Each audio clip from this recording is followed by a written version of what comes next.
আপোনাৰ মুখত বাৰে বাৰে একনি বা শালমন ওলাইছে নেকি? ক্ৰীম লগায়ো একো লাভ হোৱা নাই নেকি? তেন্তে এই ভিডিঅ'টো আপুনি শেষলৈ চাওক, কাৰণ আজি মই ক'ম একনি কমোৱাৰ চাইণ্টিফিকেলি প্ৰুভেন উপায়। প্ৰথমে এটা কথা মনত ৰাখিব, পিম্পলছ বা একনি হোৱাটো লাজৰ কথা নহয়। Hormonal change, oily skin, stress, ৰং ফুড এইবিলাকৰ কাৰণেই একনি হয়। কিন্তু মানুহে কৰা ডাঙৰ ভুলবোৰ কি জানেনে? যেনে দিনত বহুবাৰ মুখ ধোৱা, নখেৰে পিম্পল ফুটোৱা, ৰেণ্ডম ফেয়াৰনেছ ক্ৰীম ব্যৱহাৰ কৰা, এক্সেছ অইলি জাংক ফুড খোৱা, এইবোৰে আৰু বেছি একনি বেয়া কৰে। ইয়াক ৰোধ কৰিবলৈ কি কৰিব জানো আহক।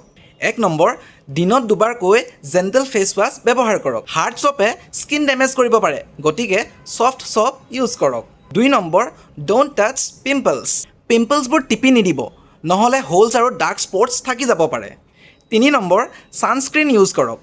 বহুতে ভাবে ছানস্ক্ৰীন অইলি স্কিনত নালাগে, কিন্তু ছানস্ক্ৰীন নলগালে একনি মাৰ্কছবোৰ আৰু ডাৰ্ক হ'ব পাৰে। 4 নম্বৰ, হেল্থি ফুড খাওক। বেছি অইলি আৰু চুগাৰী ফুড কমাই দিয়ক। বেছিকৈ পানী খাওক, ফ্ৰুটছ আৰু ভেজিটেবল খাওক।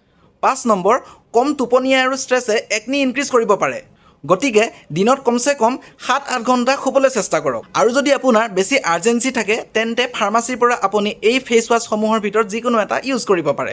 কেৱল মাত্ৰ দুবাৰকৈহে জেণ্টলি ফেচ ৱাছ কৰিব, বেছি জোৰে ঘঁহি নিদিব। আৰু এই ক্ৰীমটো দিনত দুবাৰকৈ লাইটলি ফেচত লগাব, কিন্তু মনত ৰাখিব দুবাৰতকৈ বেছি এপ্লাই নকৰিব।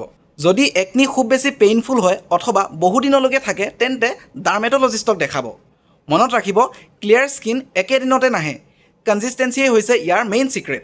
এনেধৰণৰ হেল্থ টিপছবোৰ পাবলৈ মোৰ চেনেলটো ফ'ল' আৰু ছাবস্ক্ৰাইব কৰি ল'ব। Thank U.